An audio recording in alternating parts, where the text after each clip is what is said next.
சேகர தலைவர் ஐயா அவர்களுக்கும் சபை ஊழியர் ஐயா அவர்களுக்கும் உள்ளத்தின் ஆழத்திலிருந்து நன்றிகளையும் தோத்திரங்களையும் செலுத்திக் கொள்கிறேன். இந்த எங்களுடைய வசனை குழுவின் இரண்டாவது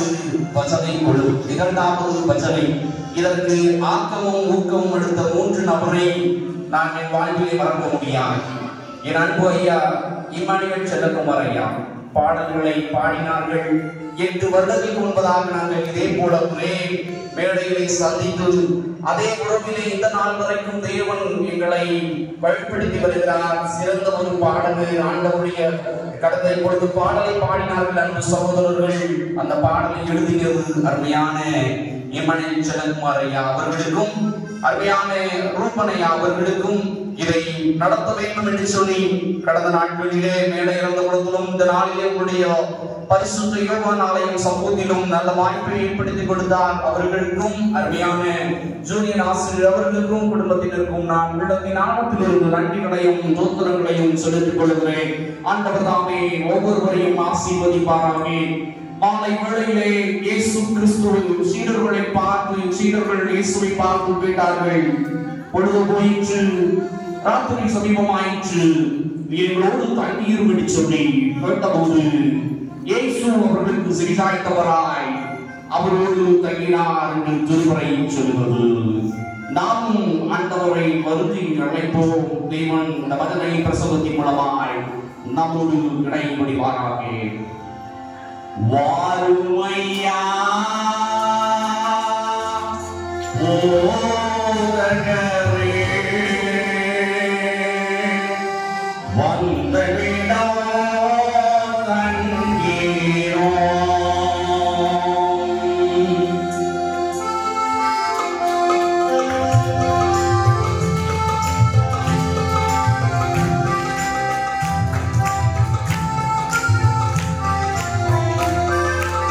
வாருமையா ஓரகரே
கிறிஸ்துவுக்குள் மிகவும் பிரியமானவர்களே, இந்த மாலை வேளையில தேவனின் ஆண்டவருடைய வார்த்தையை வசனை பிரசங்கத்தின் மூலமாய் தேவனை நாம் அழைத்தோம்.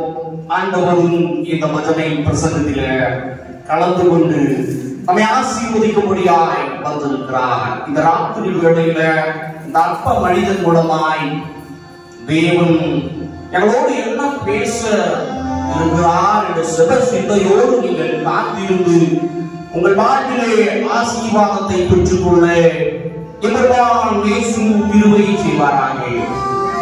என்னங்க அப்படி பாக்குறீங்க? நானும் உங்களை மாதிரி ஒரு பாடல மனுஷன் தான் மங்களூர்ல இருந்து உங்களை தேடி உங்களை ஆண்டவருடைய அன்பின் நற்செய்தியை சொல்லும்படியாக ஆண்டவர் கிருபை பாராட்டினார்.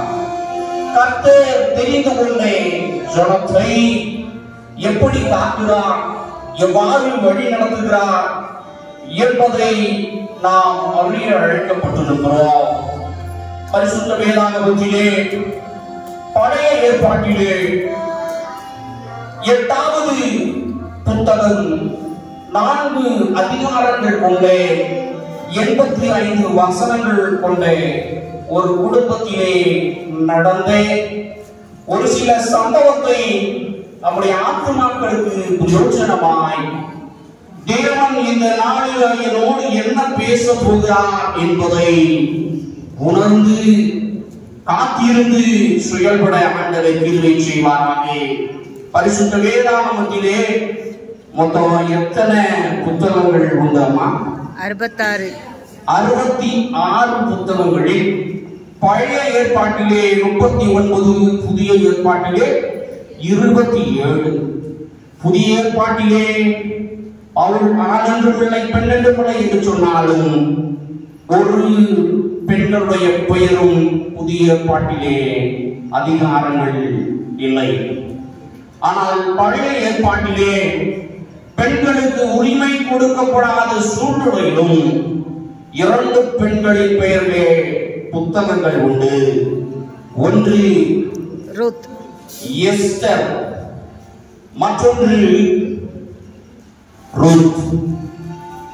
இந்த நியாயாதிபதிகள் நியாயம் விசாரித்து வருகின்ற நாட்களிலே 1250ஆம் ஆண்டு காலகட்டத்திலே நியாயாதிபதிகள் நியாயம் விசாரித்து வருகின்ற சூழ்நிலையிலே யூதா தேசத்திலே பஞ்சம் மிகவும் கொடியராய் இருந்தது. பஞ்சம் என்றால் நமக்கு தெரியும், ஒரு காலத்திலே நம்முடைய இடங்களிலும் அந்த பஞ்சங்கள் இருந்தது. முன்னோர்களுக்கு தெரியும், பஞ்சம் என்று சொன்னால் உணவுக்கு கூட தானியம் இருக்காது. அப்படிப்பட்ட சூழ்நிலையிலே இந்த யூதா தேசத்திலே பஞ்சம் வந்து பாழாகி கொண்டிருக்கிற சூழ்நிலையிலே தேவன் அந்த இடத்திலே இருந்து ஒரு குடும்பத்தை அழைத்து வருகிறார். பஞ்சம் எல்லா காலத்திலும் இருந்தது. ஆபிரகாமின் காலத்தில் இருந்தது, ஈசாக்கின் காலத்திலும் இருந்தது, யாக்கோபின் காலத்திலும் இருந்தது, நியாயாதிபதியின் காலத்திலும் இந்த பஞ்சம் தொடர்ந்தது. வேதத்திலே பாகம் 11ஆம் அத்தியாயம் 16, 17 வசனங்களிலே பஞ்சத்தை குறித்து சொல்லப்பட்டிருக்கிறது. இப்படியாக இருக்கும்போது அந்த இடத்திலே பெத்லகேமில் அப்பத்தின் வீடாகிய அந்த இடத்திலிருந்து தன் மனைவியும் 2 மகனோடும் என்ன சொல்கிறார்? வருகிறார். கல்யாணம் கல்யாணம் மூவாபிலே கல்யாணம், கல்யாணமா கல்யாணம், மூவாபிலே கல்யாணம், மக்களுக்கு கல்யாணம், கீழருக்கு கல்யாணம், மக்களுக்கு கல்யாணம், கீழருக்கு கல்யாணம், கல்யாணமா கல்யாணம், ஆராதா ஓ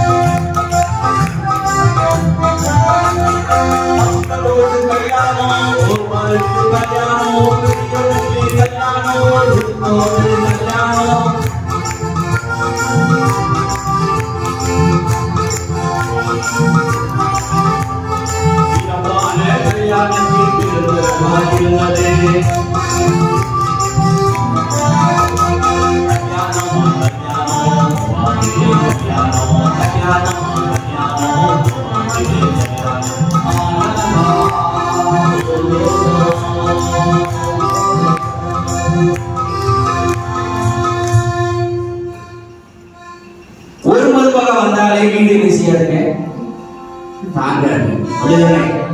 இங்க ஒரே வீட்டுல ரெண்டு மருமக வராங்க. ஒரு மருமக வந்தாலே வீடு தாங்காது.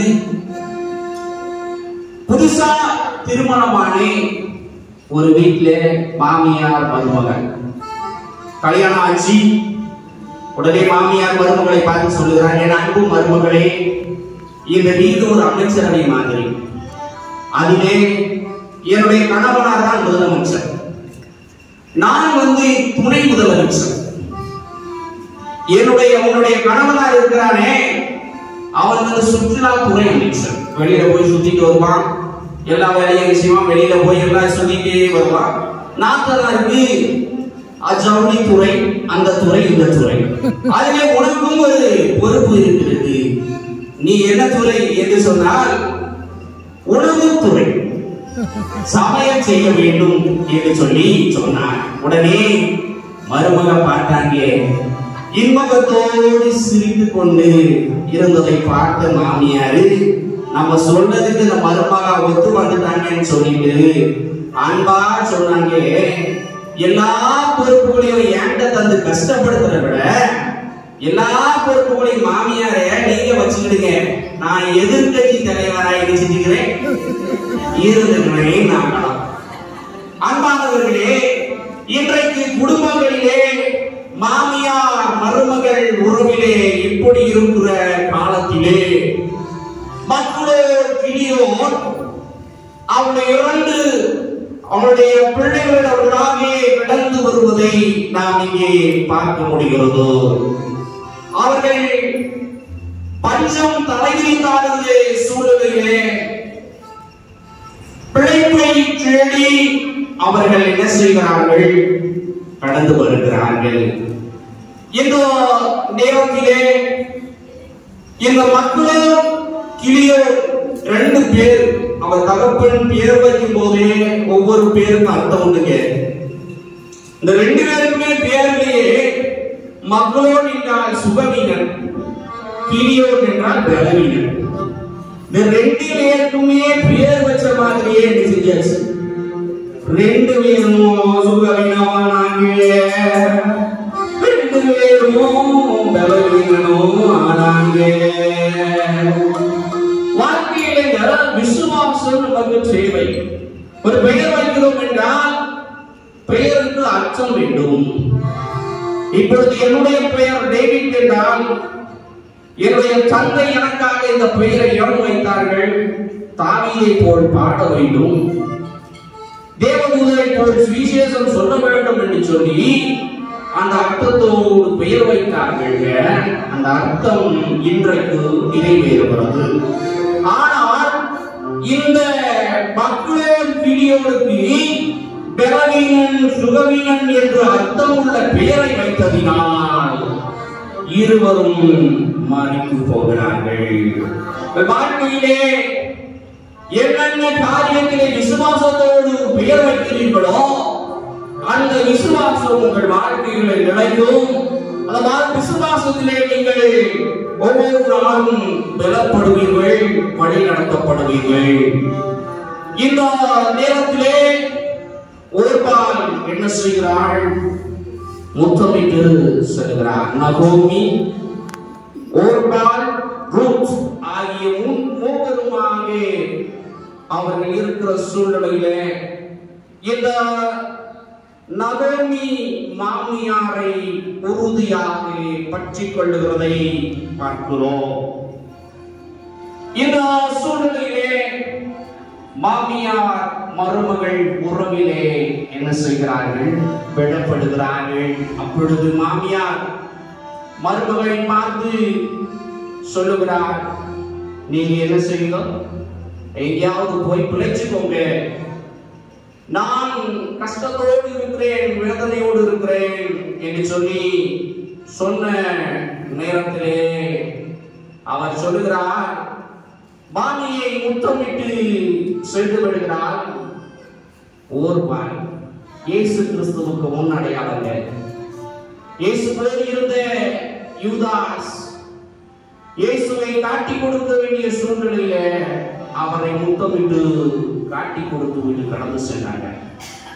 இங்கே உடன் இருக்க வேண்டிய மருமகள், கஷ்டத்திலும் வேதனையிலும் துன்பத்திலும் இருக்க வேண்டிய மருமகள், உடனே நீ என்ன செய்ய வேண்டும், சென்று விட வேண்டும் என்று சொல்லி அவர் சொல்லுகிறார். அப்பொழுது ரூத் சொல்லுகிறார், நீர் இல்லாமல் நான் எங்கே போவேன் மாமி, நீர் இல்லாமல் நான் எங்கே வாழ்வேன் மாமி, நீர் இல்லாமல் நான் எங்கே போவேன் மாமி, நீர் இல்லாமல் நான் எங்கே வாழ்வேன் மாமி.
இந்த ரூத்துக்கு விசுவாசம் இருந்ததுங்க, ஆனால் ஓர்பாளுக்கோ அவிசுவாசம் இருந்தது.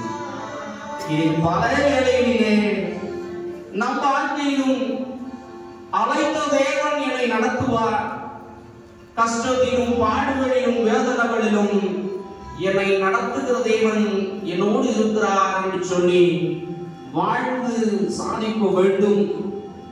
இந்த நகோமி தனிமையில் இருக்கிறார். ஒருவேளை எலிமெலேக்கு இல்லை, நகோமி கைவிடப்பட்ட நிலையில் இருக்கிற சூழ்நிலையிலே இந்த ரூத் விடாது பற்றிக் கொள்ளுகிறதை பார்க்க முடிகிறது. விசுவாசம் நாங்கள் இந்த உலகத்தை ஜெயிக்கிற ஜெயம் அப்படின்னு சொல்லி வேதாகமத்திலே சொல்லப்பட்டிருக்கிறது. ஒரு மனிதனை ஒரு நாய் விரட்டிட்டு வந்துச்சு. உடனே நாய் விரட்டிட்டு வந்த உடனே தப்பித்துக் கொள்வதற்காக ஒரு மரத்தை பிடிச்சுக்கிட்டாரு. கீழே ஒரு பாம்பு இருக்குது, மேல ஒரு நாய் நிற்குது. ஆண்டவரே, நான் என்ன செய்வேன், எனக்கு இறக்கும் அப்பா அப்படின்னு சொல்லி அந்த மனிதர் கெஞ்சுகிற வேளையில ஆண்டவர் சொல்றாரு, அந்த மரத்தை என்ன செய், கிளைய கீழே விடுப்பா, நான் உன்னைய காப்பாற்றுவேன். நான் கீழே விட்டா எனக்கு பாம்பு கடிச்சிருமே, நான் எப்படி என்ன செய்வேன்? இன்னைக்கு அநேக வேளைகளில தேவன் நம்மை அழைத்திருப்பார், ஆசீர்வாதம் கொடுத்திருப்பார்.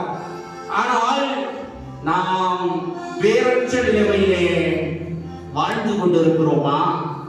இந்த நகோமி விசுவாசத்தோடு நம்பிக்கையோடு இருந்தபடினாலே ரூத் அவனுக்கு உறுதுணையாக செயல்பட்டார் என்று சொல்லி பார்க்க முடிகிறது.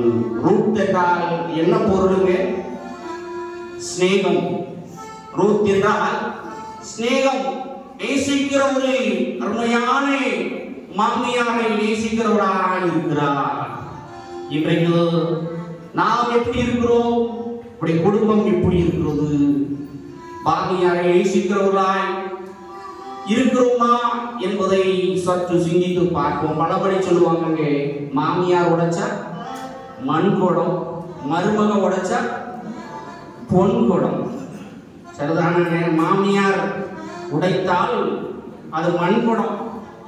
ஆனா மருமக வந்துட்டாங்கன்னா சில சொல்லுவாங்க, என் மருமக வந்தாங்க, நான் கார் வாங்கினேன், டிராக்டர் வாங்கினேன், நிலம் வாங்கினேன். சிலவர் சொல்லுவாங்க, என் மருமக வந்தாங்க, இவ வந்த மூஞ்சிலே எல்லாமே போச்சு. அநேக வேலைகளிலே இப்படி சொல்லுகிறதை நாம் பார்க்கிறோம். ஆனால் இந்த வேதம் சொல்லுகிறது, நகோமி விடாது ரூத் நகோமியை விடாது என்ன செய்கிறான்? பற்றி கொள்ளுகிறான். இன்றைக்கு விடாது பற்றி கொள்ளுகிற அனுபவம் நமக்கு நம்மிடத்திலே ஆண்டவர் எதிர்பார்க்கிறார். ஒரு தந்தையை பார்த்து, தந்தை மகனை பார்த்து சொன்னாரு, அப்பா எனக்கு நெஞ்சு வலிக்கு, நீ போய் ஆஸ்பத்திரியில போய் என்ன செஞ்சுட்டு வா, மருந்து வாங்கிட்டு வா. உடனே அவன் சொல்றான், ஆஸ்பத்திரி போனாங்க மருந்து கிடைக்குமாக்கும் அப்படிங்கிறான். எப்ப எனக்கு ரொம்ப நெஞ்சு வலிக்கு, ஏதாவது செய், அந்த மருந்து வாங்கிட்டு வந்தாலும் உங்களுக்கு சேருமாக்கும் அப்படிங்க. உடனே சொல்றான், அந்த டாக்டர் போய் பார்த்துட்டு வாயா, அந்த டாக்டர் வந்தாலும் உங்களுக்கு சோமாயிருமாக்கும். உடனே அவர் கடைசியா சொல்ல, நான் செத்து போயிருக்கேன், அதை முதல்ல செய்யும். இன்னைக்கு அப்படி இருக்கிறோமா? தந்தையை பார்த்து, தாயை பார்த்து நாம் சொல்லுகிற வார்த்தை என்ன? மாமியாரும் இன்னைக்கு மாமியார் மருமகளா இருக்கிறவங்க ஒரு நாள் மாமியார் ஆவாங்க. இன்னைக்கு மாமியார் சொல்றாங்க, வீட்டுக்கு போ. இன்னைக்கு அநேக மாமியார் வீட்டுக்கு போன்னு அனுப்பி விடுவாங்க. எதுக்குன்னா, உங்க அப்பா 50 பவுன் போடுதுன்னு சொன்னா 25 பவுன் தான் போட்டு வந்திருக்கான், பாக்கி 25 என்ன செஞ்சு. அப்படி இருக்கீங்களாங்க? ஒரு நாள் என்ன செய்யக்கூடாது. அப்படிப்பட்ட நிலையிலே இந்த நிலையிலே இருந்தீர்கள் என்றால் இந்த வசனை பிரசங்கத்தின் மூலமாய் ஆண்டவர் உங்களோடு உணர்த்துகிறார். நீங்கள் மனம் திரும்ப ஆண்டவர் அழைக்கப்படுகிறீர்கள். வேலை இவர் என்ன செய்கிறார்? மாமியாரின் பின்னதாக சொல்லுகிறதை நாம் பார்க்க முடிகிறது. ஒருவேளை எந்த சூழ்நிலையிலும் மாமியாரை தாயை போல நேசிக்க வேண்டுங்க. சொல்லி வளர்ப்பாங்க, கல்யாணம் முடிஞ்ச உடனே உன் வீட்டுல உள்ள நெருப்ப மற்ற வீட்டுக்கு என்ன செய்யக்கூடாது, கொண்டு போகக்கூடாதுங்க. இப்பொழுது என்ன அர்த்தம்? உன் வீட்டுல ஒரு பிரச்சனை நடக்குது அப்படின்னா, என் மாமியார் மருமகள் இப்படி சொல்லிட்டாங்க, பக்கத்து வீட்டுல போய் என்ன செய்யக்கூடாதுங்க, சொல்லக்கூடாது. என்ன செய்கிறாள்?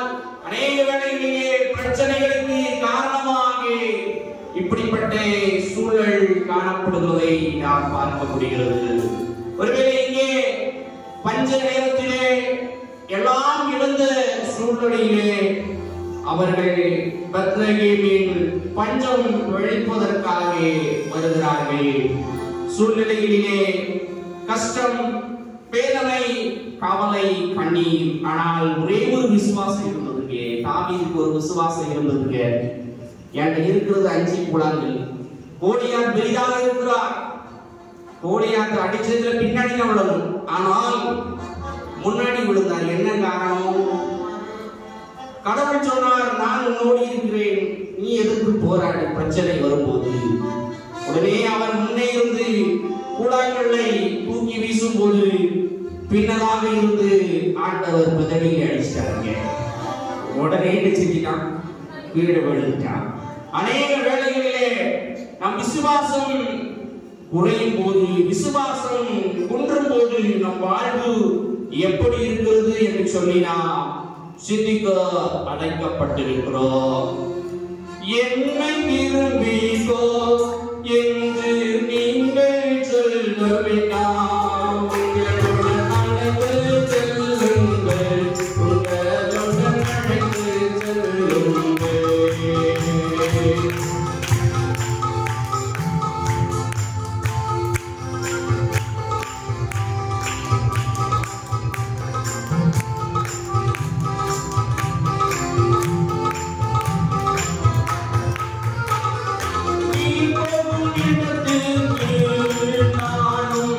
வந்து நடுங்கிடுவேன். அங்கே சேர்ந்து நாம் வாழ்ந்திடுவோம், அங்கே சேர்ந்து நாம் வாழ்ந்திடுவோம்.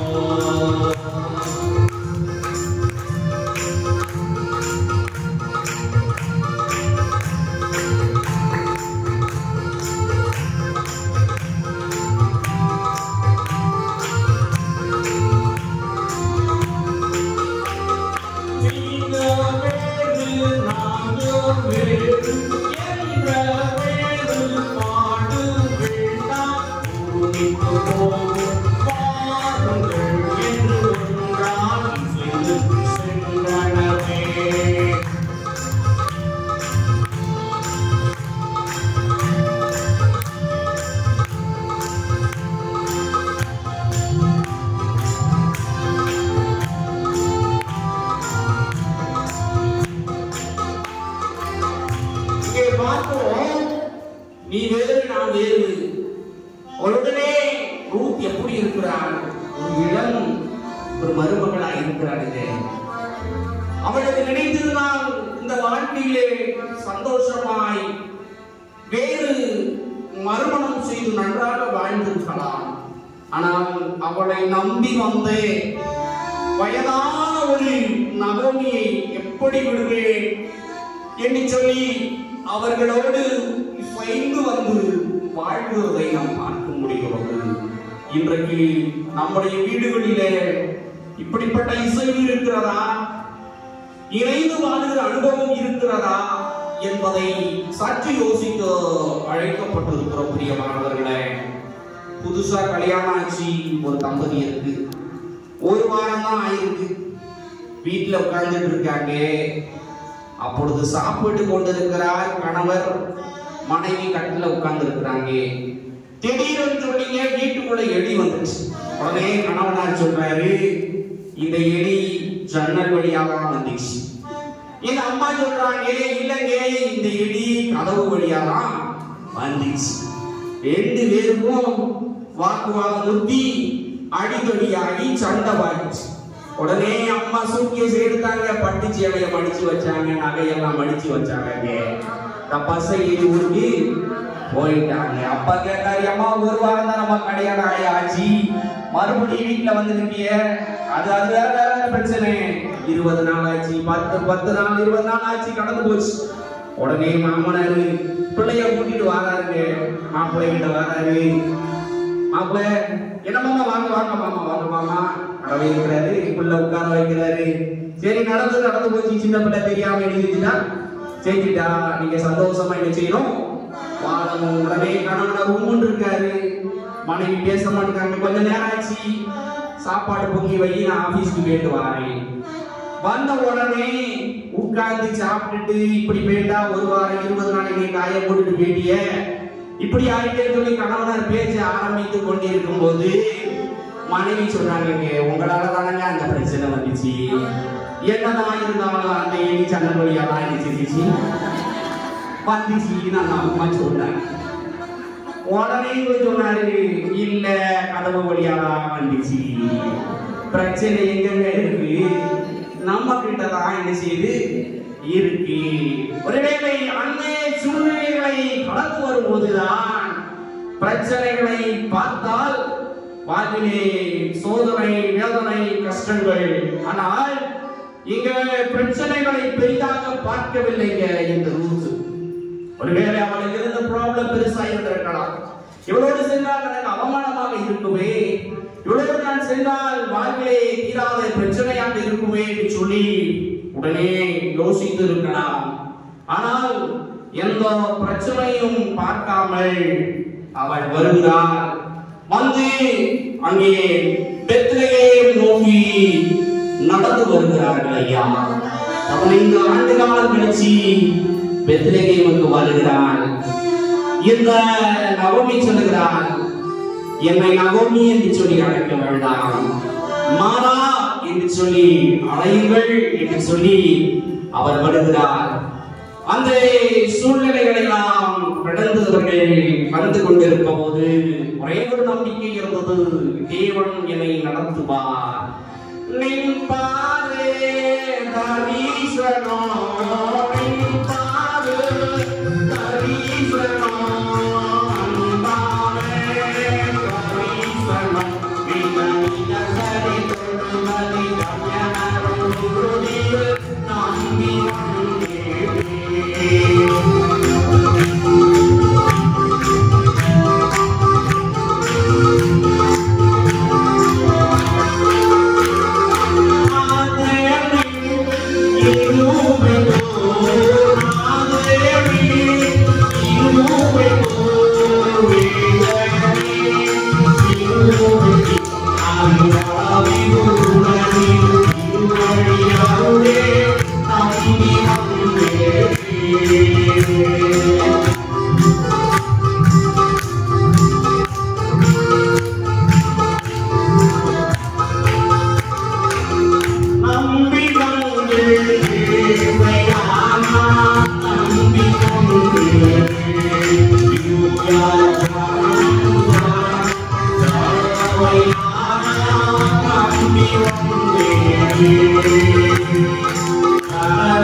கையிலே ஒன்றும் இல்லை, வாழ்க்கையில எல்லாம் இழந்த சூழல். உன்னே ஒன்று உங்க கையில இருக்குங்க, நம்பிக்கையும் மாத்திரம் உங்க கையில இருந்துச்சு. ஓர்பால் முத்தமிட்டு கடந்து சென்றால் ரூத்தோ இடாது பற்றி கொண்ட வாழ்விலே நம்பிக்கை விசுவாசம் மிக முக்கியம். அதாவது சொன்னேன், இந்த ரூத்திடம் காணப்பட்ட நல்ல குணம் மற்றவர்களை நேசிக்கிற மாமியாரை நேசிக்கிற ஒரு குணத்தோடு காணப்பட்டாங்க. இன்றைக்கு நம் வாழ்விலும் கூட அப்படிப்பட்ட நேசத்தோடு இருக்க வேண்டும் என்று சொல்லிதான் திருமறை நமக்கு சொல்லுகிறது. உன்னை போல் பிறனையும் நேசி. உன் வாழ்விலே ஆண்டவர் உன்னை உயர்த்த வேண்டும் என்றால், நீ வாழ்நாள் நீடித்திருக்க வேண்டும் என்றால், உன் தகப்பனையும் உன் தாயையும் மனம் பண்ணுவாயாக. இன்னைக்கு முதியோர் இடத்துல போய் பாருங்க, நிறைய பேருடைய வாழ்க்கை கண்ணீரோடு இருக்கிறாங்க. ஐயோ, என் பிள்ளை என்னை தேடி வராதா, ஐயோ என் மருமகள் என்னை தேடி வராதா, நான் என்ன செய்வேன் சொல்லி நான் வேலை பார்க்கிற கர்நாடக திருமண்டலத்திலே கிறிஸ்துமஸ் தூரம் எங்க ஆலயத்துல இருந்து போவோங்க. ஒரு முதியோரிடத்துல போய் பார்ப்போம். அவர்கள் போன உடனே அவங்க மனதுல ஒரு சந்தோஷம், மகிழ்ச்சி வந்து, என் பிள்ளைகள் என்னை தேடி வந்திருக்கிறார்கள் என்ற ஒரு உணர்வோடு பார்ப்பாங்க. எல்லாவற்றையும் உணவுலாம் கொடுத்துட்டு, ட்ரெஸ் எல்லாம் கொடுத்துட்டு திரும்பி வருவாங்க. கண்ணில் இருந்து கண்ணீர் குடி. ஐயோ, என்னை தேடி யாரும் வரவில்லையே, யார் எனக்கு உதவி செய்வார்? என் பிள்ளைகள், பேர பிள்ளைகள் வயதான காலங்களிலே வேற ஒருவருடைய பராமரிப்பிட விட்டு செல்கிறார்களே, நான் என்ன செய்வேன்? அன்பான ஆண்டவருடைய பிள்ளைகளே, பலன் இருக்கும் போது உங்களுடைய பெற்றோரை நன்றாக கவனியுங்கள். நம்பிக்கையோடு விசுவாசத்தோடு வாழுங்கள். ஆண்டவரை நோக்கி எதிர்பார்த்து காத்திருக்கும் போது வாழ்க்கையிலே பெரிய அற்புதத்தை தேவன் செய்ய வல்லவராய் இருக்கிறார். பெத்லகேமுக்கு வருகிறார்கள். பெத்லகேம் என்றால் அப்பத்தின் வீடு. அப்பத்தின் வீடுக்காக அவர்கள் வரும்போது இந்த பெத்லகேமிலே ஆண்டவர் இயேசு பிறந்தார். பெத்லகேமில் பிறந்தவரை போற்றி போற்றி மனமென்னும் பெத்லகேமில் பிறந்தவரை சர்வத்தையும் பரலாண்டு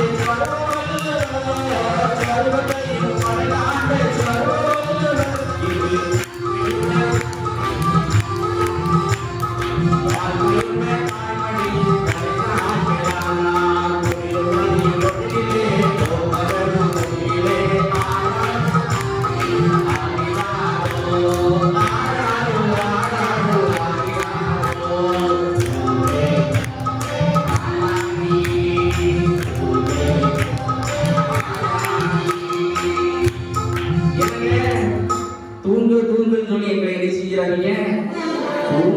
கிடைக்கிறீங்களா? இப்படிதான் கிறிஸ்துமஸ் காலத்துல போய் ஒவ்வொரு வீட்லயா போய் என்ன செய்வோம்? தூங்குறவங்க வீட்டுல போய் என்ன செய்வோம்? வீட்டு முன்னாடி ஏரல் ரவுண்டு சொல்லிட்டு தூங்கே தூங்கே பாலாணி, அங்க பாலாணி எடுத்துட்டு இருப்பாங்க. உள்ள நம்ம போய் என்ன செய்யறோமா? பெத்லகேம் என்றால் அப்பத்தின் வீடுக்கு ஆண்டவர் இயேசுவின் பிறப்பு. பெத்லகேம் நகரில் மாட்டு சொலுவமதில் பிறந்தார் பரமபிதா. இயேசுவுக்கு முன்னடையாளமாக இந்த சரித்திரம் சொல்லப்படுகிறது. ஆண்டவர் உங்களை போஷிக்கிறவராய் இருக்கிறார். உங்கள் வீட்டையும் அப்பத்தால் திருப்தியாக்குகிறவராய் இருக்கிறார். வேதம் சொல்லுகிறது, உன் அப்பத்தையும் தண்ணீரையும் ஆசீர்வதிப்பேன். ஏதோ ஒரு குறைபாடு இந்த பதிலை பிரசங்கத்தை கொண்டு வந்திருக்கலாம். அன்பானவர்களே, ஆண்டவர் உங்கள் குறைவுகளை கிறிஸ்து இயேசுவுக்குள்ளாகவே மகிமையிலே அவர் நிறைவாக்க வல்லவராக இருக்கிறார். அங்கே அவர்கள் 15 ஆண்டு காலம் கழித்து வந்தபோது, பெத்லகேமுக்கு வந்தபோது அங்கே வார்கோதுமை அறுப்பின் காலம். ஒருவேளை இந்த வார்கோதுமை அதற்கு அடையாளம், இயேசு கிறிஸ்துவுக்கு முன்னடையாளம். இந்த வார்கோதுமையை அறுவடை செய்து அது அரைக்கப்பட்டு பிழியப்பட்டு அப்பமாக கொடுக்கப்படுகிறது. இயேசுவும் அழிக்கப்பட்டு நமக்காக வேதனைப்படுத்தப்பட்டு ஜீவ அப்பமாய் நமக்கு காட்சி பெறுகிற, நமக்கு வெளிப்படுத்துகிறவராய் இருக்கிறார்கள். இந்த வார்கோதுமை அறுப்பின் காலத்திலே அவர்கள் பெத்லகேம் நோக்கி வருகிறார்கள். அங்கே போவாஸ் என்று சொல்லக்கூடிய அருமையான மகனுடைய உறவு கிடைக்கிறது. பார்க்கும்போது போவாஸ் என்று சொன்னால் பலன் என்று சொல்லி பொருள். எளிமையின் உறவினராய் இருக்கிற இந்த போவாஸ் வயல் நிலத்திலே அதிகமான எஜமானாக செல்வ ஸ்ரீமானாக காணப்படுகிறார் என்று சொல்லி பார்க்க முடிகிறது. அறுப்புக்கு அறுக்கும் தாளம் வயல்வெளியிலே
அவர்களுக்கு உணவு கொடுக்க ஆள் இல்லைங்க, நேசிக்க ஆள் இல்லைங்க. மனிதனுடைய வாழ்க்கையில கஷ்டம் வரணும். நன்றாய் இருக்கும் போது எல்லா உறவுகளும் வருவாருங்க. கஷ்டப்பட்டு வியாதிப்பட்டு பலவீனப்பட்டு யாருமற்ற நிலையிலே நீங்கள் இருந்தாலும் உங்களை தேடி வருவதற்கு ஒருவர் இருக்கிறார் ஐயா. நீங்க எந்த நிலையில இருந்தாலும் உங்களை ஒருபோதும் இருக்காதவே, மாறாதவர் மறக்காதவர் மகிமையின் மன்னரவர். எந்த நிலையிலே நீங்கள் இருந்தாலும் அவர் உங்களை வெறுக்கவே மாட்டார். நோயாளியாய் நான் இருந்தால் பலர் வெறுப்பார்கள். நோயாளியாய் நான் இருந்தால் பலர் வெறுப்பார்கள். என் நோய்களையே சொல்லி சொல்லி நோக்க வைப்பார்கள். என் நோய்களையே சொல்லி சொல்லி நோக்க வைப்பார்கள். எந்த நிலையில் நான் இருந்தாலும் என்னை காவலர் என் சுடர்வரே தேவனவரே.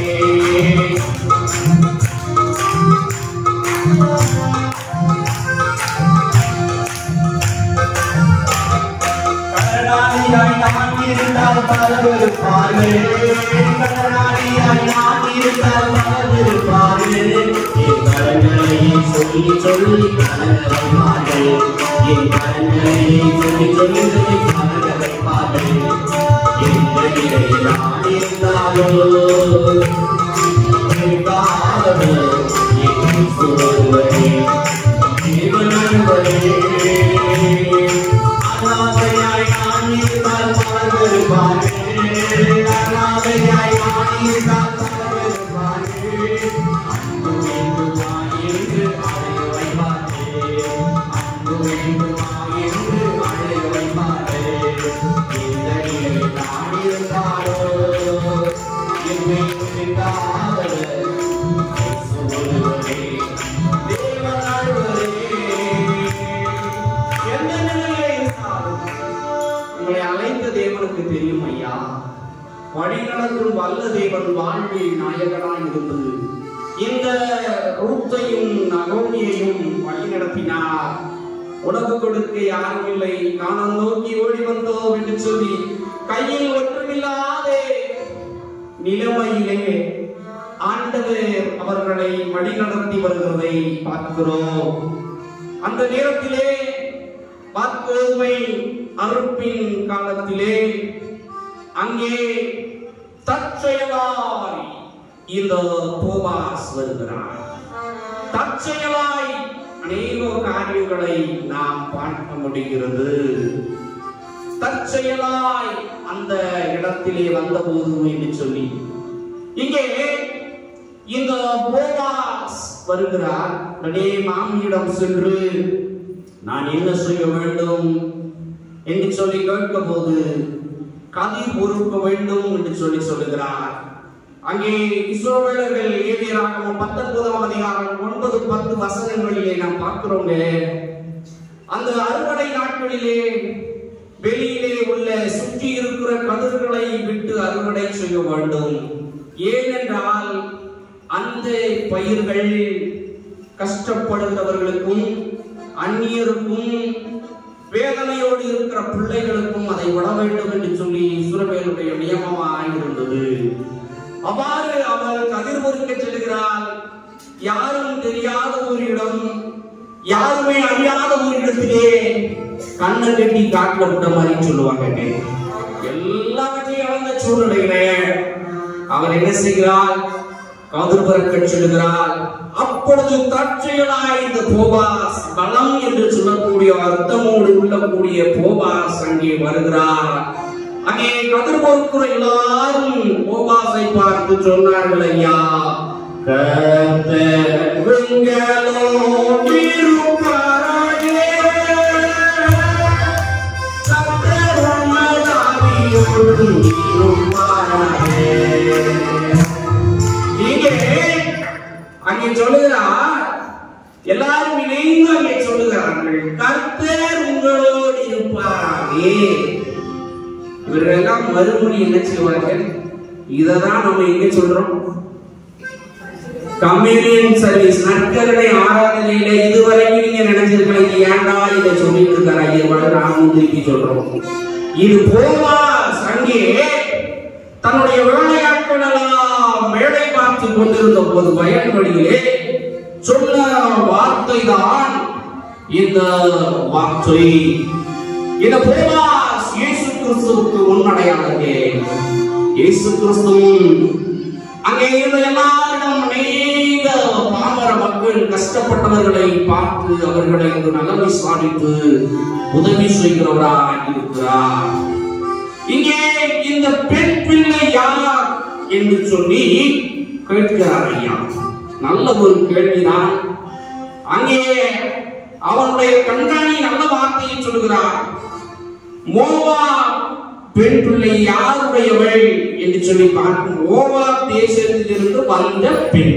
சுருக்கமா ரத்தன சுருக்கமா எழுதிட்டாங்க.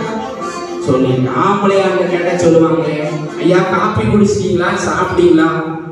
சாப்பிட்டோம் ஐயா. பெண்கிட்ட போய் கேளுங்க, அம்மா சாப்பிட்டாங்க. ஆமா ஐயா, காலையில இட்லியா வச்சிருந்தேன், என் மகளுக்கு என்ன செஞ்சுட்டேன், பார்சல் பண்ணி கொடுத்துட்டேன். அவரு மத்தியானம் ஹோட்டல்ல சாப்பிட்டுருவாரு. ராத்திரி திரும்பி வந்து வீட்டுல வைக்கணும், நாளைக்கு காலையில. அவரு கேட்ட கேள்வி ஒன்னே ஒண்ணுதான் இருக்கும், சாப்பிட்டீங்களான்னு தான் கேட்டிருப்பாரு. நீங்க சொல்ல வேண்டிய காரியம் சாப்பிட்டேன், ஆனா சொல்ல வேண்டியது என்ன சொல்லுவீங்க?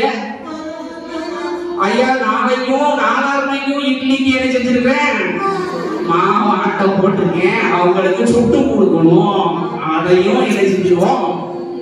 இங்கே ரத்தன சுருக்கமாகி சொற்களின் மிகுதியினால் பாவம் இல்லாமல் போகாது என்று வேத வசனம் சொல்லுகிறது. இங்கே இவரிடமிருந்து கற்றுக்கொள்ளுகிற காரியம் என்று நாம் அமைதியாக சொற்களின் மிகுதியால் பாவம் என்ன செய்யும். கேட்ட கேள்வி என்ன, அதற்குரிய பதில் என்ன என்று சொல்லி இங்கே ஆண்டவர் அருமையாக நடத்தி வந்திருக்கிறார். இந்த குடும்பத்தை போவாசை ஆண்டவர் அங்கே தெரிந்து கொண்டு இந்த ரூத்துடைய வாழ்விலே ஆசீர்வாதத்தை கொடுப்பதற்காக அங்கே தெரிந்து கொண்டாருங்க. தெரிந்து கொண்டார், தெரிந்து கொண்டார், மகனாக மகளாக தெரிந்து கொண்டார்.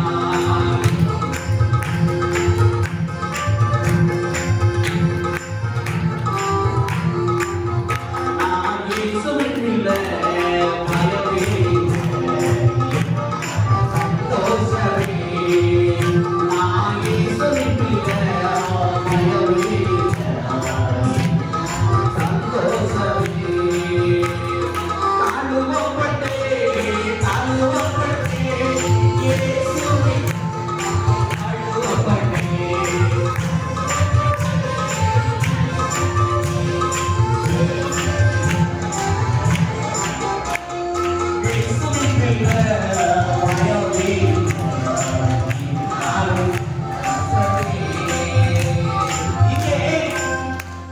பயத்தோடு இருக்கிறார், கதறுகிறார்.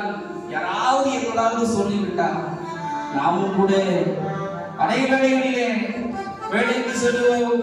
ஒரு வேலையில் ஏதாவது கஷ்டம் இருந்தால் யாராவது சொல்லிவிட்டால் கஷ்டமாகிவிடுமே என்று சொல்லி.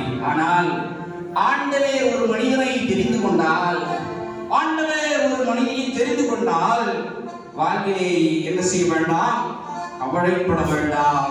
இங்க தெரிந்து கொண்ட ஆண்டவர் பெயர் சொல்லி என்ன செய்கிறார், அழைக்கிறார். நன்றாக என்ன செஞ்சுட்டு இருக்கிறோம், வசனங்களை கேட்டு இருக்கோம். அப்படிதான் ஒரு ஊழியக்காரர் பிரசங்கம் பண்ணிட்டு இருந்தாங்க. நல்ல பிரசங்கம் பண்ணிட்டு இருந்துச்சு. எல்லாரும் என்ன செஞ்சாங்க, தூங்குறவங்க அல்லேலூயா சொல்லுங்க பாப்போம். அல்லேலூயா, உறக்கம் வெளிவோம், உற்சாகம் வெளிவோம், உலகத்தில்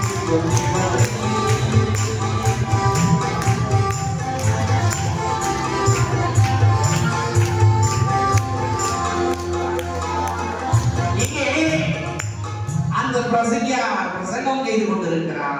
எல்லாரும் அமர்ந்திருக்கிறாங்க, எல்லாரும் போயிட்டாங்க, ஆமீன் போட்டாச்சு.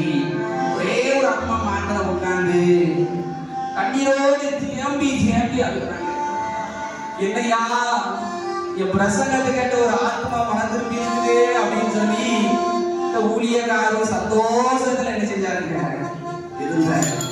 உடனே ஊழியக்காரர் வேகமா இறங்கி போய் கேட்டாரு, என்னமா ஆண்டவர் இவங்க கூட என்ன பேசினாரு, இப்படி தேம்பி அழுகிறீங்களா அப்படின்னு கேட்கும் போது, அது போங்கய்யா, நான் எங்க வீட்டுல ஒரு ஆடு வளர்த்தையா, அந்த ஆடு போன வாரம் செத்து போச்சு, நல்ல ஒரு தாடி வச்சிருச்சு, வெள்ள தாடி வச்சிருச்சியா, நீங்களும் அதே போல வெள்ள தாடி வச்சிருக்கீங்க, எங்க ஆடும் தலைய ஆடும், அதை நான் பார்த்துக்கிட்டே இருப்பேன், நீங்களும் தலைய ஆட்டி பேசுறீங்க, செத்து போன என் ஆட்டு நான்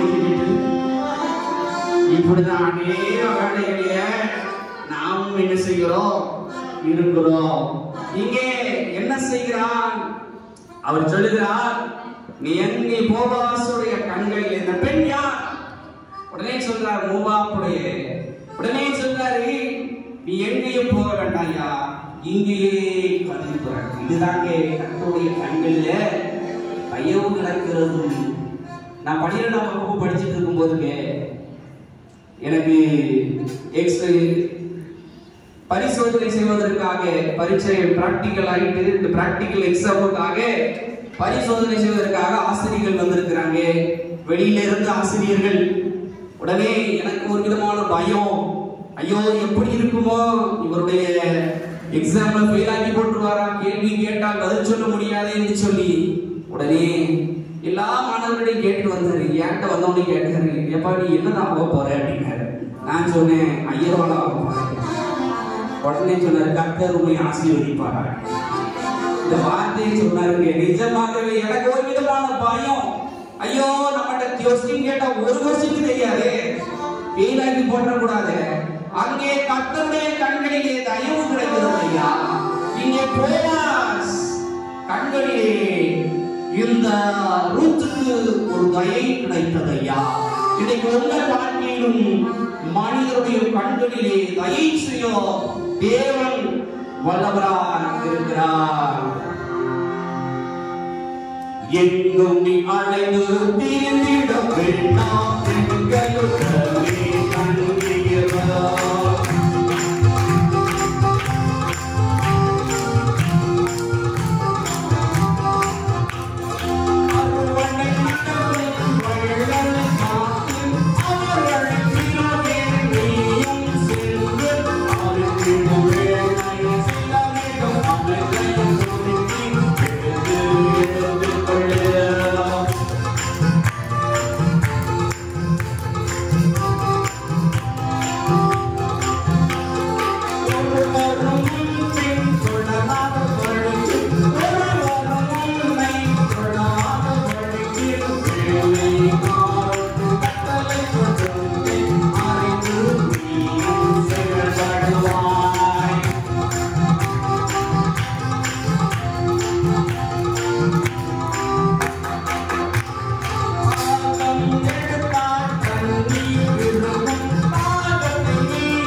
உங்கள் வாழ்க்கையிலும் இப்படிப்பட்ட ஆசீர்வாதத்தை பெற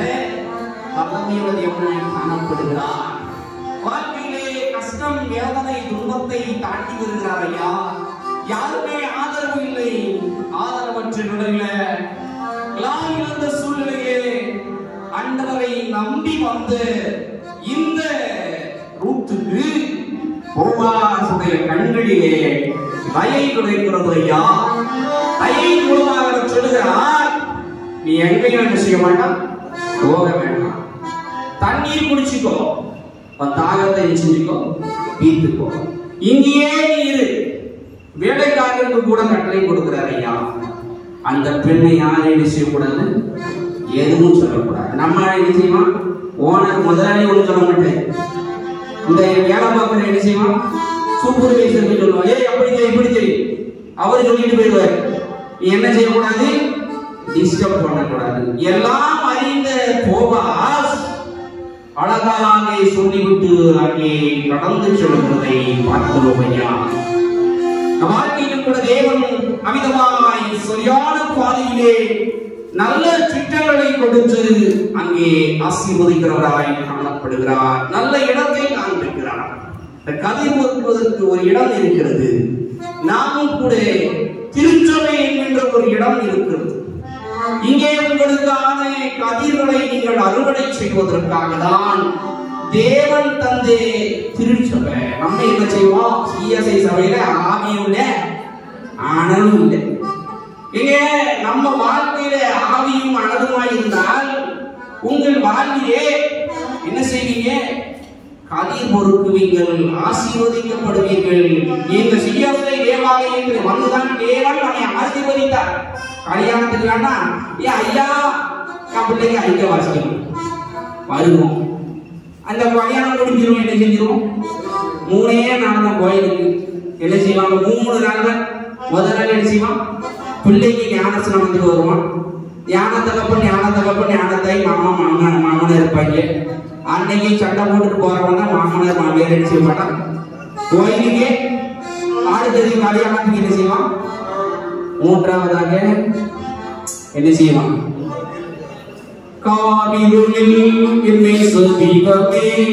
அதுக்குதான் என்ன செய்வோம்? ஒருவேளை நம் வாழ்க்கையிலே கதிர் பொறுக்குகிற இடத்திற்கு நீங்கள் வர வேண்டும் ஐயா.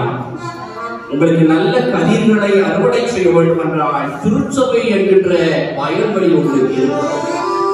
தேவன் தந்த திருச்சபை இருக்கிறது. ஆவிக்குரிய ஆண்டவர்கள் நல்ல போதகரை தந்திருக்கிறார். ஜெபிப்பதற்கு நல்ல ஆவிக்குரிய போதகர்களை நம்முடைய திருச்சபைகளிலே தந்திருக்கிறார் ஐயா. அதை நாம் நினைத்து நாம் பாட அழைக்கப்பட்டிருக்கிறோம் என்று சொல்லி நாம் பார்க்க முடிகிறது. பிரியமானவர்களே, நம் வாழ்க்கையிலும் இப்படிப்பட்ட ஆசீர்வாதத்தை சுதந்திரித்து வாழ தேவன் கிருபை செய்ய வல்லமையுள்ள தேவனாய் காணப்படுகிறார். எந்த சூழ்நிலையிலும் மனம் நொந்து விடாமல் வாழ்க்கையிலே வெறுமையான இந்த நகோமி வேலை சொல்லுகிறார். வெறுமையான பாத்திரம் நான் வெறுத்து தள்ளாமே நீ நம்பி வழியும்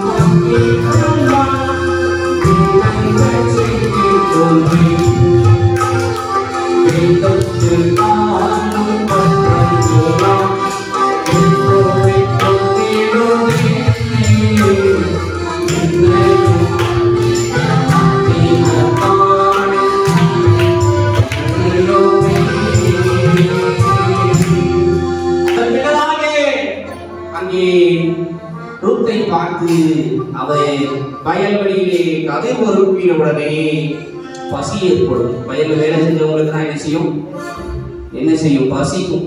கொஞ்ச நேரம் கதிர் பொறுக்கின உடனே களை எடுத்த உடனே அம்மா இன்னைக்கு 100 நாள் வேலை நிற்கி உடனே காய விரிக்காத என்ன செஞ்சிருது?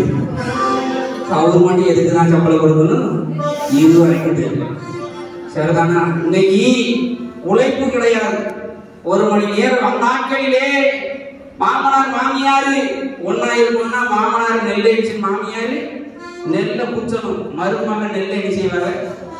இன்னைக்கு மிக்சி, கிரைண்டரு, வாஷிங் மிஷின் ஒரு வேலை கிடையாது. படுத்து சாப்பிட்டு அடிச்சும் தூங்கிட்டே இருக்க வேண்டியதான்.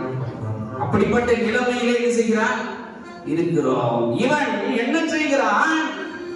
இந்த போவாஸ் ரூத்தை என்ன செய்கிறான்?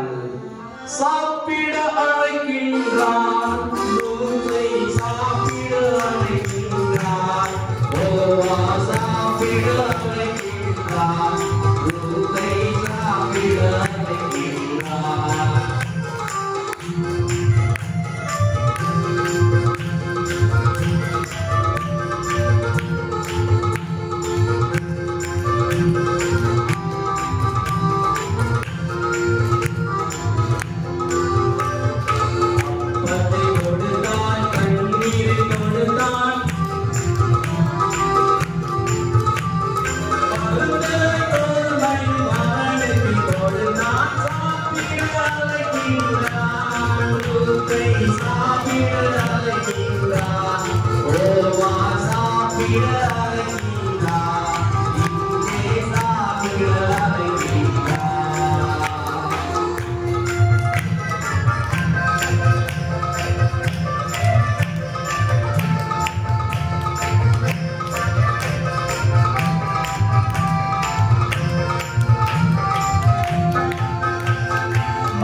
கர்த்தர் உங்களோடு இருப்பாராக, அவர் உங்கள் ஆவியோடும் இருப்பாராக.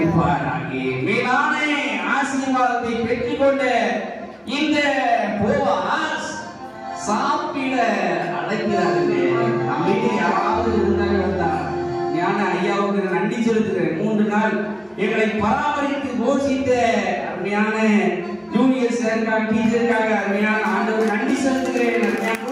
அதே போல எங்களை அன்போடு என்ன செய்கிறார்கள், ஏற்றுக்கொள்கிறார்கள். ஐயா சாப்பிட யாராவது வந்துட்டாங்க, ஐயோ நீ சாப்பிட வந்துடுறாங்களா, சாப்பிடுவீங்களா, நீங்களா சாப்பிட்டு வந்துட்டு நம்ம வீட்டுலாம் சாப்பிடுவீங்களா, நீங்களாம் பெரிய பெரிய வீட்டுல தான் என்ன செய்வீங்க, சாப்பிடுவீங்க. ஜூஸ் எங்க வீட்டுல நீங்க ஜூஸ் கொடுப்பீங்களா, நீங்களாம் பெரிய பெரிய ஹோட்டல்ல தான் என்ன செய்வீங்க. அப்படி சொன்னாலே கதை போச்சு, ஒழுங்கி போச்சு. இங்கே சாப்பிட அழைக்கிறார் விருந்தோம்பல் என்பது தமிழருடைய பண்பாடுங்க. ஆண்டவர் இறைவன் பசியாயிருந்து 1000 பேர்களுக்கு போஷித்தார். இயேசு கிறிஸ்துவும் இந்த உபவாசத்துக்கு முன்னடையாளமாய் இருந்தார். இப்பொழுது ஒரு சிறப்பு பாடலை நமக்கிலே இருக்கின்ற இம்மானுவேல் செல்லக்குமார் ஐயா அவர்கள் பாடுவார்கள்.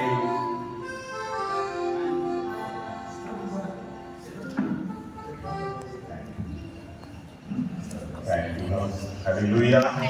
Haleluya. திருப்பாதம் சேராமல் இருப்பேனோ நான், தெய்வ சேராமல் இருப்பேனோ. திருப்பாதம் சேராமல் இருப்பேனோ நான், தெய்வ சேராமல் இருப்பேனோ.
நன்றிகளையும் தோற்றங்களையும் அவர்களுக்கு தெரிவித்துக் கொள்கிறோம். நான் எதிரங்க விட்டேன். ஒரு பிரசங்கியார் பிரசங்கம் செய்து கொண்டிருந்தார். அவர் எப்பொழுது ஒரு நாய் வளர்த்து வந்தாரு.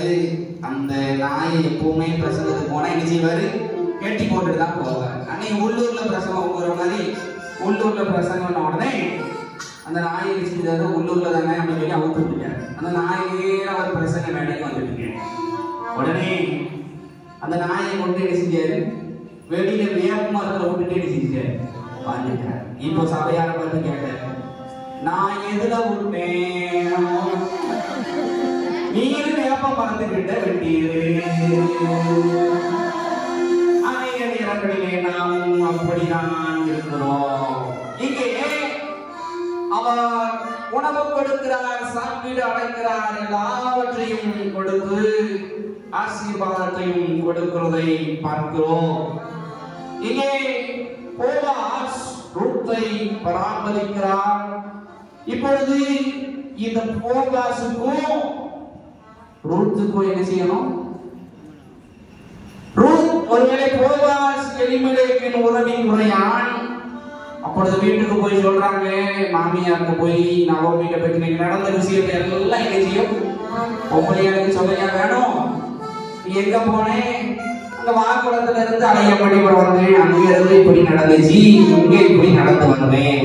உடனே அந்த அம்மா என்ன செஞ்சுட்டாங்க, எல்லாவற்றையும் கேட்டு சொல்லி முடியாது.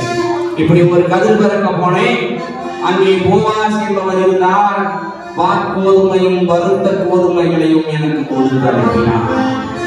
உடனே இந்த போவாஸ் உனக்கு உறவின் முறையால் என்று சொல்லி சொல்லும்போது நல்ல காரியங்களை அங்கே சொல்லிக் கொடுக்கிறார். என்ன சொல்லிக் கொடுக்கிறார்? நீ போர்வையை எடுத்துக்கொண்டு முதலாவது குளிக்க வேண்டும் என்று சொல்லுகிறார். அபிஷேகத்தின் அடையாளம். எண்ணெய் பூச வேண்டும், தேவ சித்தத்தின் அடையாளம். தகுதியான வஸ்திரம் தரித்துக் கொள், கடியான் வஸ்திரம் தரித்துக் கொள்ள வேண்டும். இயேசு ராஜாவை சந்திக்க வேண்டும் என்றால், போவாசை சந்திக்க வேண்டும் என்பதற்கே இவ்வளவு ஆயத்தம் என்றால், நாமும் என்ன செய்வோம்? ஒரு ஊருக்கு போனா எல்லா ஆயத்தங்களும் எடுத்து வைப்போம். என்னெல்லாம் எடுத்து வைப்போம்? பெண்கள் பவுடரு, சீப்பு, கண்ணாடி, இதெல்லாம் எடுத்து என்ன செய்வோம்? ஆயத்தமாகி செல்ல வேண்டும். இங்கே ஆயத்தம் என்கின்ற வஸ்திரத்தை அவர் அங்கே உணர்த்துகிறதை பார்க்கிறோம். அங்கே ஒரு காரியத்தை சொல்லி அனுப்புகிறார். நம்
காரியத்தை சொல்லி அனுப்புகிறார். ஒரு மாமியார் மகளுக்கும் மருமகளுக்கும் நல்ல காரியத்தை சொல்லிக் கொடுக்க வேண்டும். ஐயா, உன்னோடக்கு இருக்கின்ற சகோதரியிடம் நீ எப்படி இருக்க வேண்டும், உடைய உறவின் உரையாரிடம் நீ எப்படி பழக வேண்டும், நீ எப்படி வாழ வேண்டும். இன்னைக்கு மாமனார் மாமியாரு பிள்ளைகள் உறவுகள் கூட தெரியலங்க. ஒரு காலத்துல மாமனார் மாமியார் மருமக நாத்தனார் கொடுத்தனாரு. இங்க இப்ப என்ன இல்ல, மாமியார் இல்ல, நாத்தனார் இல்ல, கொடுத்தனார் இல்ல,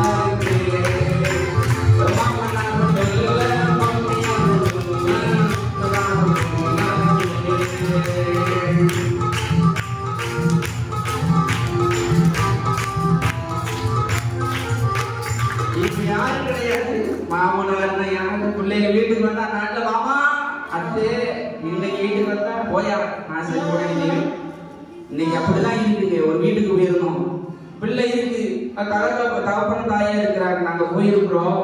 ஒரு சேரை போட்டுக்கிட்டான், ஒரு வீல் சேர்ல படுத்துக்கிட்டாச்சு. செல்போன் என்கின்ற அவனின் உறவின் முறையை அவன் பார்த்து கொண்டு இன்பமாக ரசித்துக் கொண்டிருக்கிறான். ஐயா, உறவுகளை மறந்து விடுகிறேன், உலகத்திலே வாழ்கிறோம். ஆனால் இங்கே உறவை சொல்லி என்ன செய்கிறார், வளர்க்கிறாங்க. நாமும் கூட அப்படிப்பட்டவர்களாக ஒருவரை நேசிக்கிறவர்களாய் காணப்பட விளைக்கப்பட்டிருக்கிறோம். இந்த போவாஸ் கூட என்ன செய்கிறார், எல்லா பட்டணத்துல 10 பேர் என்ன செய்யறாரு. ஒருவேளை நமக்கு அப்படிப்பட்ட வாய்ப்புகள் வரும்போது நம்ம என்ன செய்யக்கூடாது, 4 பேருக்கு என்ன செஞ்சிடும், தெரிந்து விடும். இது ஒரு நல்ல வாய்ப்பு. ஆனால் அவர் அப்படி அல்லையா, பட்டணத்து மூப்பர்களை அழைக்கிறார். அவர் கரைதரையற்றவராய் காணப்படாதபடி உனக்கு உறவின் முறையிலே ஒருவர் இருக்கிறார், அவரிடம் நீ கேள், இல்லை என்றால் நான் உன்னை என்ன செய்கிறேன், திருமணம் செய்து கொள்கிறேன் என்று சொல்லி அவர் வாழ்விலே இப்படிப்பட்ட வாழ்க்கையாய் வாழ்கிறார். நாமும் கூட ஆண்டவருக்கு பிரியமாய் சாட்சியாய் இந்த உலகத்திலே வாழ ஆண்டவர் அழைக்கிறார்கள். போவாஸ் ரூத் இவருடைய சந்ததியிலே தான் இயேசு கிறிஸ்து பிறக்கிறார். இயேசு கிறிஸ்து இவருடைய சந்ததியிலே பிறந்ததனால்தான் நமக்காக அடிக்கப்பட்டு குத்தப்பட்டு காயப்பட்டு வேதனைப்பட்டு கல்வாரி சிலுவையிலே அடிக்கப்பட்டு உயிர் செழுந்த ஆண்டவர் இன்றைக்கு ஜீவனோடு இருக்கிறார். ஆமென் அல்லேலூயா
வேதனைப்படுத்தப்பட்டு கல்வாரி சிலுவையிலே சாவின் ஊரை ஜெய கிறிஸ்துவாய் இருக்கிறார். ஒரு நாள் நம்மை சந்திக்க ராஜாதி ராஜாவாய் வருவார். வருகையை எதிர்நோக்கினவராய் நம் வாழ்வை நாம் ஆராய்ந்து பார்த்து ரூத்திடம் காணப்பட்ட நல்ல குணங்கள், போவாசிடம் காணப்பட்ட நல்ல குணங்கள், என் நகமிடம் காணப்பட்ட நல்ல குணங்கள் என் வாழ்விலும் குடும்பத்திலும் திருச்சபையிலும் நான் பணி செய்கிற இடங்களிலும் இருக்க வேண்டும் என்று சொல்லி ஆண்டவர் இந்த மாலை வேளையில விரும்புகிறார். இப்படிப்பட்ட மேலான ஆசீர்வாதத்தை ஆண்டவர் உங்களுக்கு தந்திருவார். ஐயா, இவ்வளவு நேரம் நான் பஜனை பிரசங்கத்தை செய்து இதனை நின்றுட்டு இருந்தேன். என்னுடைய அனுபவ சாட்சி 5 நிமிடத்தில் சொல்லி இந்த பஜனையை நிறைவு செய்யலாம் என ஆசிக்கிறேன். சிறு வயதுல என்னுடைய தாயின் கற்பத்திலே இருக்கும்போது மருத்துவர்கள் சொல்லிவிட்டார்கள், ஐயா டைபாய்டு காய்ச்சல் வந்ததுனால நிறைய மருந்து மாத்திரைகள் எடுத்துக்கொண்டதுனால இந்த பிள்ளை உயிரோடு இருக்காது, இருந்தாலும் இந்த பிள்ளைய வச்சு உங்களுக்கு ஒரு பிரயோஜனம் கிடையாது. ஒரு கை செயலிழந்திருக்கும், இல்ல ஒரு கால் செயலிழந்திருக்கும், இல்ல மென்டல் இரிட்டேட்டாக அந்த பிள்ளை இருக்கும். இந்த பிள்ளை உங்களுக்கு வேண்டாம், வேஸ்ட்னு சொல்லி அபார்ஷன் பண்ணுங்கன்னு சொல்லி டாக்டர்கள் கஷ்டத்தை கொடுத்து கொண்டிருக்கிற சூழ்நிலையில 4 பிள்ளைகள் நன்றான வாழ்க்கை எல்லாம் இருந்தது. ஐயா நான் பிறக்கும் போது அப்பா ஒரு விறகு கடை வைத்து எங்களை படிக்க வைத்தார்கள். ஐயா எல்லாம் இழந்தது. வண்டியை விட்டுட்டாங்க, வயல் நிலங்களை விட்டுட்டாங்க, கடன் மேல் கடன் பாரம் சுமை என்ன செய்வது என்று சொல்லி கேள்விக்குறி. ஒரு பக்கம் தாயாரின் வேதனை, ஒரு பக்கம் தந்தையின் கண்ணீர். வேதனையோடு கண்ணீரோடு பாரத்தோடு அந்த சூழ்நிலையில் இருந்த போது டாக்டர்கள் மறித்து விட்டார் என்று சொல்லி போட்டு விட்டு சென்று விட்டார்கள். ஐயா என்னுடைய தாய் ஒரு மூச்சு கூட விட முடியாத நிலைமையிலே அப்படியே மருத்துவமனையிலே அனுமதிக்கப்பட்டிருந்தார். எல்லாரும் ஆஸ்பத்திரியில போய் அவங்க வேலையை பார்த்துட்டாங்க, பாடி எடுத்து போயிருங்கன்னு சொல்லிட்டாங்க. ஐயா எங்க தந்தை என்ன செய்தார்? பக்கத்துல இருக்கிற ரூம்ல போய் கண்ணீரோடு ஜெபிக்க ஆரம்பித்தார். இந்த ஜீவனை எனக்கு தந்தார், இந்த மகனை உமக்கே நான் ஊழியத்துக்கு ஒப்பு கொடுப்பேன் ஐயா என்று சொல்லி கண்ணீரோடு வேதனையோடு ஜெபித்த போது திடீரென்று சொல்லி ஒரு அசையம் வந்திருக்கிறது. ஐயா எல்லாரும் கைவிட்டார்கள், மருத்துவர் கைவிட்டார்கள், உறவுகள் வரவில்லை. எல்லாம் பாட்டியும் அவங்க இருந்து கண்ணீரோடு வேதனையோடு பார்த்து கொண்டிருந்த போது அசைவு வந்தவுடைய டாக்டரை போய் எழுப்புறாங்க. எல்லாம் நைட் டியூட்டி முடிச்சு தூங்க போயிட்டாங்க. ஐயா வேகமாய் ஓடி வந்து பார்த்தார். ஆபரேஷன் தான் ஆகும், இந்த பிள்ளைக்கு கை கால் இருக்காது, மூளை வளர்ச்சி இருக்காதுன்னு சொன்ன அதே டாக்டர் சொன்னாரியா மெடிக்கல் மிராக்கிள் அப்படின்னு சொல்லி உடனே நான் வெளியே எடுக்கப்பட்டு சுகப்பிரசவமாய் தேவன் என்னை தந்து அப்பொழுதுதான் ஆண்டவர் பேசினார். உரிய காரணம் இந்த பிள்ளைக்கு பெயர் வைக்க வேண்டும். டேவிட் என்றால் இயேசுவின் நற்செய்தியை பாடலாய் அறிவிப்பவர், மைக்கேல் என்றால் தேவதூதரை போர் ஒவ்வொரு இடமாய் போய் சொல்லுவான் என்று சொல்லி வேதனையோடு அந்த நாள் முதற்கொண்டு என் தந்தை தாய்க்கு சுயநலம் இழந்து விட்டது. ஐயா என்னை பக்கத்துல போய் போட்டிருக்கிறாங்க, இது என் பிள்ளை கிடையாது. என பக்கத்து வீட்டுல ஒரு பிள்ளை மறித்து விட்டதுன்னு சொல்லி காதலி அந்த நியூஸை கேட்ட உடனே என் பிள்ளை மறித்து விட்டதா என்று சொல்லி தாய் என்னை கண்ணெடுத்து கூட ஏறெடுத்தே பார்க்கவில்லை. ஐயா வேதனை, தாய்ப்பால் கொடுத்து வளர்க்க வேண்டிய பிள்ளை வேதனையோடு தாய், என்னுடைய பாட்டி அப்பா எல்லாரும் கதறுகிறார்கள். ஐயோ இந்த பிள்ளை எப்படி வளரும்? சொல்லுவாங்க ஐயா தாய்ப்பால் குடிக்கிற பிள்ளைக்கு ஞானம் இருக்காதுன்னு சொல்லி. ஆனா ஆண்டவர் எம்பெருமான் இயேசு என்னை நடத்தினார். ஐயா ஒரு குறைவில்லாதபடிக்கு என்னை ஆண்டவர் தாங்கினார். அந்த இடத்திலே இருந்து சிறு வயது முதல் கொண்டு என்னை தாங்கினார். ஐயா அப்பொழுதுதான் ஆண்டவரிடம் ஒரு வார்த்தை கேட்டிருக்கிறாங்க, எசேக்கியா ராஜாவுக்கு 15 வருஷத்தை கூட்டி கொடுத்தீங்களா ஐயா, எனக்கு ஒரு 15 வருஷத்தை கூட்டி கொடுக்க மாட்டீரா? அதே கேட்டார்கள். 10ஆம் வகுப்பு தேர்வு எழுதி கொண்டிருக்கிறேன், திடீரென்று சொல்லி வீட்டிலே அழுது சொத்தம் பார்க்கிறேன். எல்லாரும் கூடி அழுது கொண்டிருக்கிறார்கள். என்ன நடந்தது? தாயாரின் மரணம். வேதனை தாங்க முடியவில்லை. படிக்க வேண்டாம், இன்னொரு வாழ்க்கை முடிஞ்சு இந்த 10ஆம் வகுப்பு வாழ்க்கையை முடித்துக் கொண்டு ஏதாவது ஒரு கடைக்கு, ஏதாவது ஒரு ஐடி, எங்கேயாவது படிச்சு வாழ்க்கையை ஆரம்பிச்சுதான் நினைச்சியா. அப்பொழுது ஆண்டவர் தேடி வந்தார். மகனே எனக்கு நிஜமாவே சொல்ல போனா இந்த 10th எல்லா பாடமும் ஃபெயில் நினைச்சேன். 2 சப்ஜெக்ட்ல 35 மார்க்கியா, 35 மார்க். ஆண்டவரே நான் ஃபெயில் ஆகிட்டு வேற எங்கேயாவது போயிடுவேன் நினைச்சேனையா. என்னை பாஸ் ஆக்கிட்டீங்க, உங்களுக்கு நன்றி. 11-12 நல்ல மதிப்பெண்கள் எடுத்தார். அக்ரிகல்ச்சர் ஆபீசர் இருந்து அக்ரிகல்ச்சர் ஆபீசராக ஆக வேண்டும் என்று சொல்லி ஃபார்ம் வந்தது.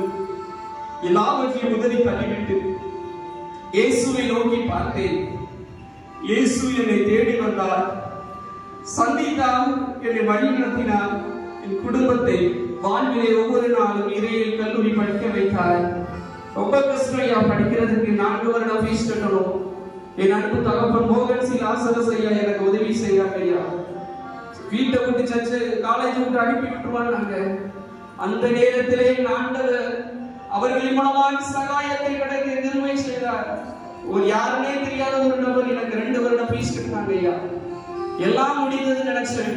நான் செய்த ஒரே ஒரு காரியம், எல்லாரும் சாயங்காலம் அவுட்டிங்ல வெளியே போயிடுவாங்க, நான் ஏசப்பாவுடைய பாதத்துல ஜோமணி அழுது கண்ணீர் வடிப்பேன். ஐயா, என்னை வழி நடத்துகிற தேவன் என்னை நடத்துங்க ஐயா. குடும்பத்தை தந்தார், உறவுகளை தந்தார்.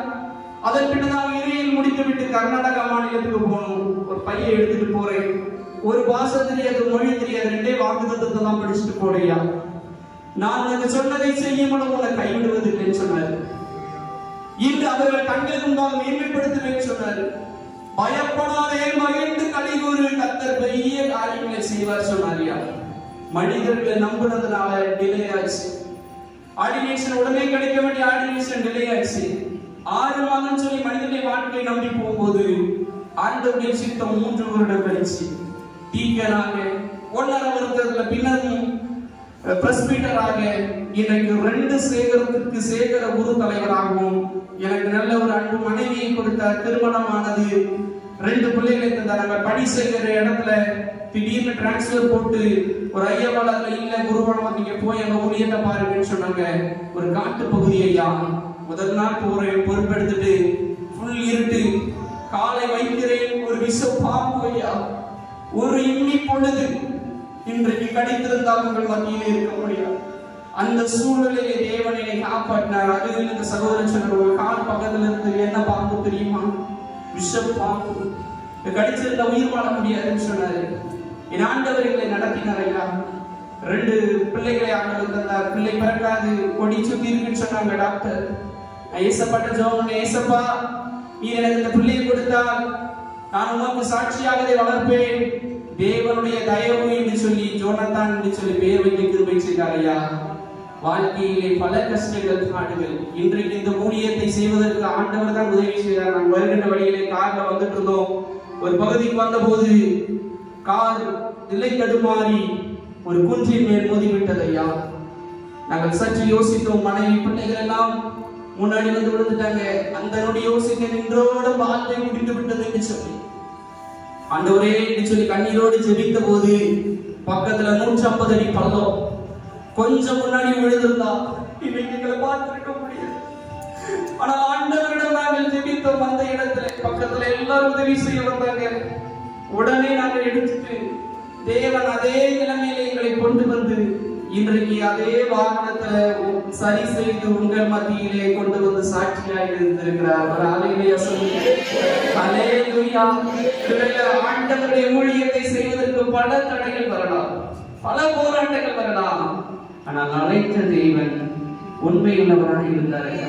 இதுவரைக்கும் நடத்தின எபினேசர் இன்னையும் என்னை நடத்துவார். உங்களுடைய வாழ்க்கையிலும் கூட பல பிரச்சனைகள், பல போராட்டங்கள், நிந்தைகள், அவமானங்கள், தோல்விகள்.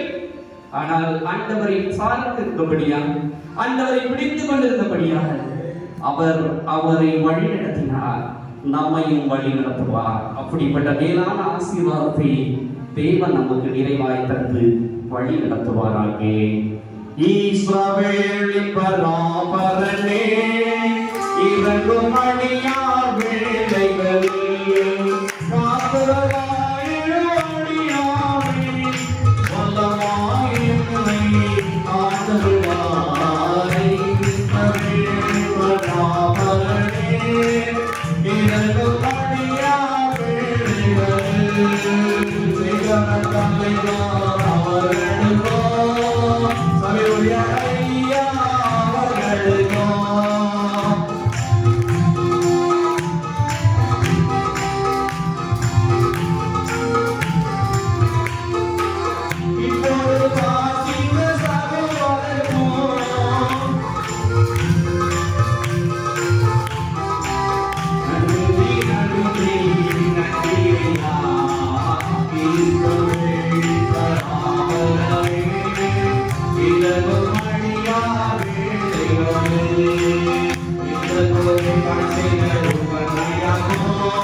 அருமையான ரூபனை அவர்களுக்கும் ஊழியத்துக்கும் சபை ஊழியரையா சேகர தலைவரையா மற்றும் எல்லாருக்கும் கூட உள்ளம் கடிந்த வாழ்த்துக்களை தெரிவித்துக் கொள்கிறேன். கர்த்தர் உங்கள் அனைவரையும் ஆசீர்வதிப்பாராக.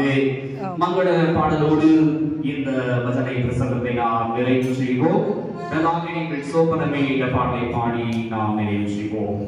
சீவே சுனாதனு ஜெயா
சோபனமே என்ற பாடலை பாடி நாம் நிறைவு செய்வோம்.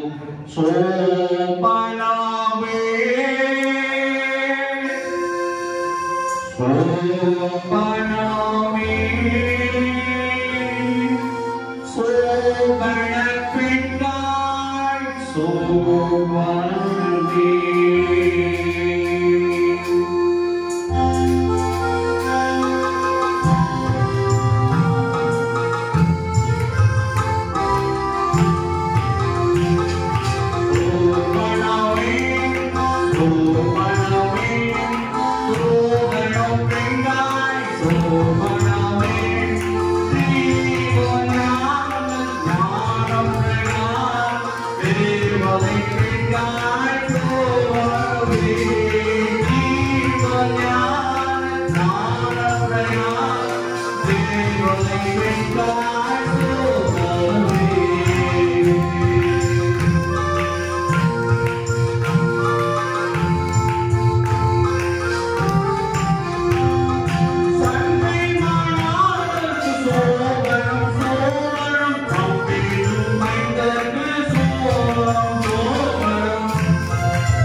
பஜனை பிரசங்கத்தை கேட்ட உங்கள் அனைவருக்கும் நன்றிகளையும் தோத்திரங்களையும் செலுத்திக் கொள்கிறேன். எங்களுக்காக ஜெபித்துக் கொள்ளுங்கள். 1200 கிலோமீட்டர் தூரத்திலே கர்த்தருடைய பணியை செய்து கொண்டிருக்கிறோம். ஒரு நிமிடமாக எங்கள் நினைவு வரும்போது எங்களுக்காக, குடும்பத்திற்காக, ஊழியத்திற்காக ஜெபித்துக் கொள்ளுங்கள். நான் 2 சபை தேகர தலைவராகவும், என்னுடைய மனைவி ஒரு இறையியல் கல்லூரியிலே பேராசிரியராகவும் பணியாற்றி தனியாய் சென்ற எங்களை ஆசீர்வதித்து உயர்த்தி இன்றைக்கு ராஜாக்களுக்கு முன்பாகவும் அதிபதிக்கும் உட்காரப்பட்ட எம்பெருமான் இயேசு கிறிஸ்து உங்களையும் அவ்விதமாய் ஆசீர்வதித்து நிறைவான நன்மைகளை தந்து வழிநடத்துவாராக. நன்றி, தோத்திரம். God bless you.